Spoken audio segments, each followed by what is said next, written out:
Kwindi ncuro rero igira gatatu Amani yari yaje kuraba umugenzi wiwe ataramenya ngo bazokundana cyane ntibazokundana, ariko aramubwira ati ubu rero ngomba kureka kugira ngo nze kubandanya udukorwa tw'Imana nari nsanzwe niko ndakora. Ariko Mathilda amaze kuvyumva yarahagurutse agenda ku rugi ashiramwo serire aca arakuramwo urupfunguruzo. Aha icamubwiye turacyumva ti ibi nibikunkoreye, ubu rero waje kugira ngo ucezere mu buzima bwanje, uraje mu cyumba urabona ko je ndi kijuju cyaho woca wigira uko wishakiye. Uno musi ntawuja, ntegerezwa yuko tubanza guheza ibyanje na wewe biherere aha nyene aka kanya.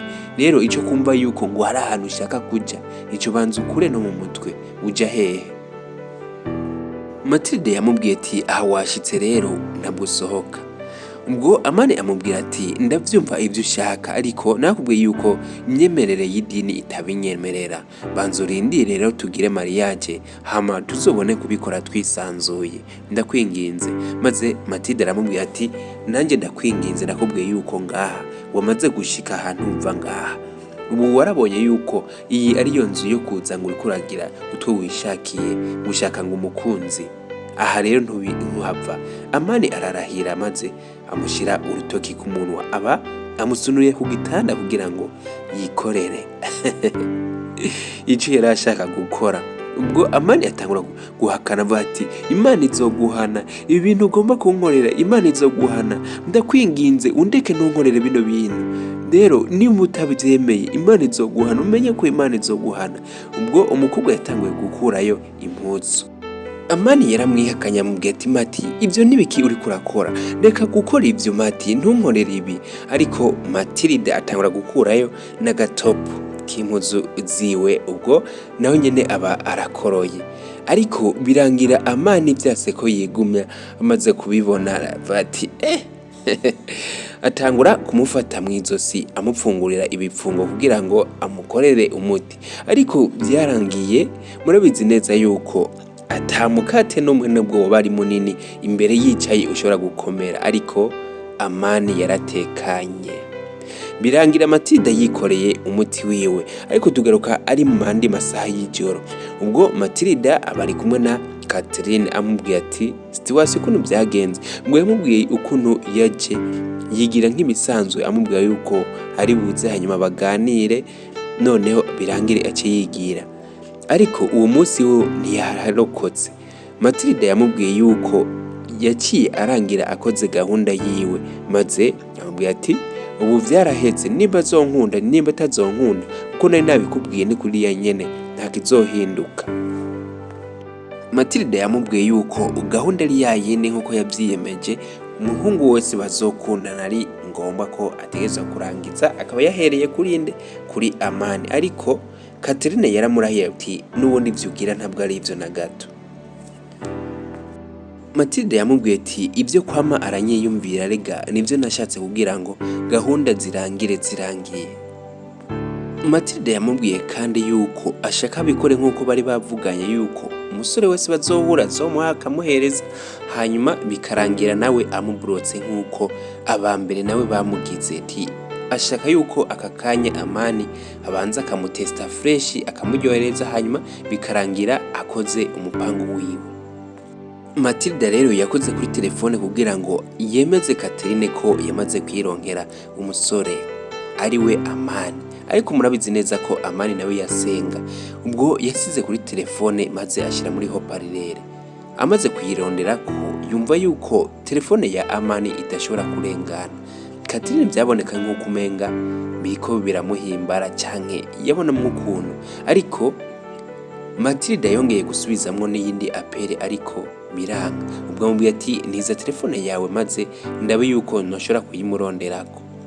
Kumbe tayari cyo atari bwamenye nuko Amani yari yamaze kumushira muri liste noire. Amaze kumuhereza telefone yarazingurika aramwemeza, ubwo telefone yarasonye. Kumbe nicyo cyamweretse yuko yamaze kumushira muri liste noire. Yararindiriye gatoyi maze aritaba Amani amubwira ati Bwana Yesu asifiwe. Ti ndi Mathilda, Amani waramaze kumbroka nibiki wakoze? Amaze kumubwira yuko ari Mathilda nta kindi kintu na kimwe yabusubijeyo, yaciye aca telefone. Mathilda yagerageje gusubira kumurondera ariko vyarase. Catherine we aho yarari yaraseka ati waruzi ngo uriko uramwemeza, tiraba ivyo wikoreye. Ubwo ni hahandi rero uba uri mu rukundo maze uzi yuko umuntu wamwifatiye ariko bikarangira utamwifatiye. Mathilda izo nizo ngorane ariko arahura nazo mu rukundo. Ese bino bizoherera he? Mathilda yuzuye agahinda n'amaganya, yiyumvira impamvu abandi bashobora gukundwa ariko we ntakundwe. Uwo bakundanye ntibamarana na kabiri. Kumbura ashobora kuba ari systeme ziwe yakoresha zigatuma uwo bakundanye batarambana. Akibaza ati mbese abandi ko baja mu rukundo bakishima, jeho vyoba bipfira hehe? Ari naho kubera ibibazo yari afise yaciye atangura guhindura systeme, atangura kuzaranwa ibiyayuramutwe, inzoga ziborera nyinshi cyane gose. Ku bibazo yari afise yumva ko ategetswe kuba yanwa inzoga nyinshi kugira ngo ibibazo bigabanuke. Aha Catherine yaragarutse asanga yanyoye yaborewe.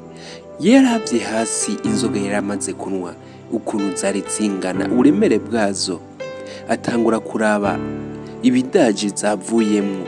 Nibwo yamenye yuko Mathilda ashobora kuba yarababajiwe n'urukundo. Atangura kumuhamagara ati Mati. Ubwo Mathilda nta nubwo yamwumva kuko ntiyigera amwitaba. Amubaza ati ibi rero n'urukundo rwatumye unwa inzoga nk'izi zose? Inzoga zo kunwa abantu bakomeye bakuze nizo we wanyoye uzi yuko uri umwana akiri muto nkuko? Ariko Mathilda nta na kimwe yari karumva kubera ko yari yaborewe. Catherine nta kindi yari afise cyo gukora atari kumuhagurutsa hanyuma akaja kumuryamika. Nawe nyene byabanje kumugora cyane kubera ko ataruguvuna rumwe yari afise, ariko yaramuhagurukije amujyana kuryama. Tugaruka ku yindi ncuro rero Amani bamaze guhura nande na Mathilda, amubwira ati ndashaka unyishure ano majambo abiri, ni kubera iki waje mu buzima bwanje hanyuma warangiza ukangirira nabi maze ukigendera. Aya majambo niyo wayanyishura, ndakureka ugenda uri muzima. Utayanyishuye naho aba bantu bose bagudukikuze ngaha uraza kumenya icari cyo jewe. Amani yamubwiye ati banzo utekane ushira amaboko hasi hanyuma meze ndakwishure. Mathilda yamubwiye ati je uranzi wo ndiwe, je ndi Tiger, ubu rero nshobora kuba nakugirira nabi, ndashaka unyishure mu bugwaneza. Reka ndakureke ndakugirire impuzu yawe neza hanyuma uheze unyishure, kandi utanyishuye urambona uwo ndiwe. Niki cyatumye rero umbroka? Amaze kumubwira yuko ashobora kubanza kumubwira icyatumye amubroka, ubwo yamubwiye ati kwanza Amani nzu nyereke telefone yawe. Amani yakuyeyo telefone maze amubwiye ati raba neza, ati mpamagara. Ubwo yagerageje kuba yamuhamagara ariko ntivyakunda kubera yari yaramubrotse. Ari naho vyarangiye Mathilda abibonye ati mbrokorora aka kanya nyene. Birangira Amani yemeye kumubrokorora kubera ko yari yashavuye. Amubwiye ati telefone rero ndabirabe ubu nyene. Ubwo Mathilda aca agira ko amutelefona maze birasona. Aca amubwira ati n'uwundi munsi rero uze wihende usubire kumbroka, ibibazo uzoba uvyiteye, uzombona uwo ndiwe. Nzoheza nze mu rusengero iwanyu maze bazi yuko uri umuvuga butumwa, ariko bazokubona yuko uri indaya, ukora ubumaraya. Ubwo Mathilda amaze kumubwira ivyo yarigiriye. Tugaruka ari mu masaha y'ijoro aho Mathilda yamubwiye ati baby karibu, maze Amani aramushimira ati urakoze cyane, ati rero naje kugira ngo nshobore kuganira namwe kubera ko hari n'ibindi ndashaka kutuganira. Ubwo Mathilda yabwiye Catherine ati nshaka utubise twe n'umukunzi wanje. Maze bagiye kugenda amubwiye ati oya nta mpamvu nimwe yo kugenda ahubwo guma ngaha. Maze Mathilda namubwiye ati ngo tuze kuganira mu cyumba. Maze Amani amubwiye ati wapi nta kibazo ahubwo niyigumire rero ngaha tuganire nawe nyene agombe anavyumve.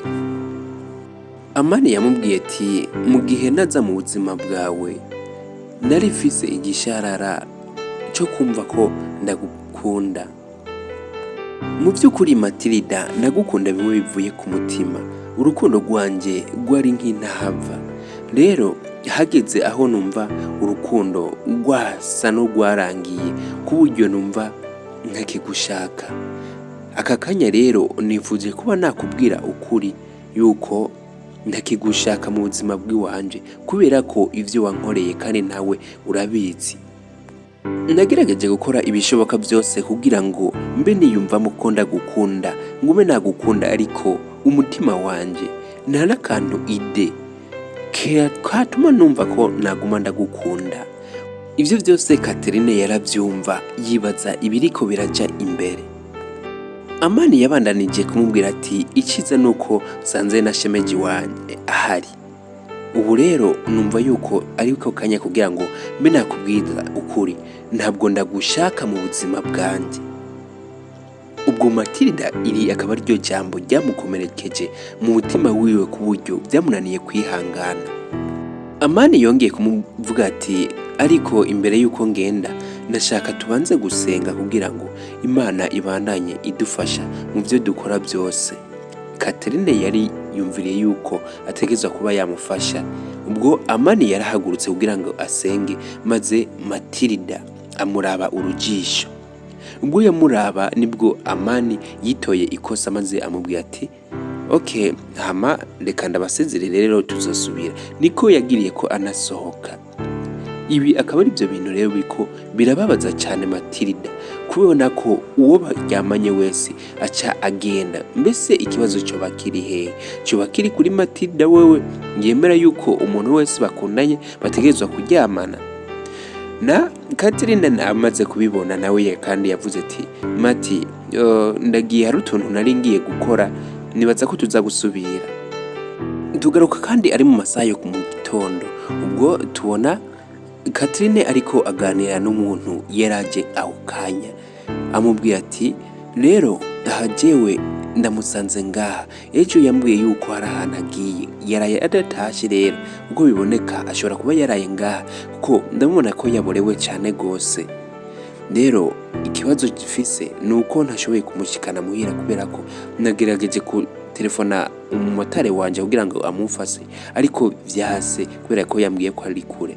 Nubwo uwo yari karamuraba aramweraguza amuraba neza, avuga ati biboneka neza yuko ashobora kuba yaborewe cyane gose, ashobora kuba yanyoye inzoga nyinshi, reka ndagufashe dushobore kumutahana kumbure tumushikane muhira.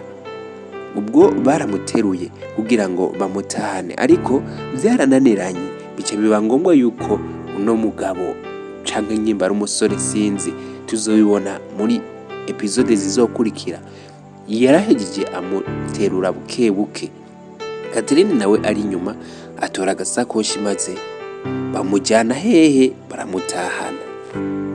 Iyo ufise ibibazo urarara aho utoraye, ariko muri rusange ntabwo inzoga zikemura ibibazo. Urazinwa ako kanya ukumva yuko ikibazo cyawe cyakemutse, ariko nyuma y'igihe usanga wasubiye kugira ibindi bibazo. Iyi filime rero yitwa Dunia, ushobora kuyirondera hanyuma ukaronka izindi siguro zose. Reka duhure mu gice kizokurikirana. Laba neza ko wakoze subscribe, nosanga utarabikora ubikore kugira ngo ikindi gihe cyose tuzoshirako episode canke inkuru y'urukundo uzoshoke ubibona. Ciao ciao, turabakunda cyane.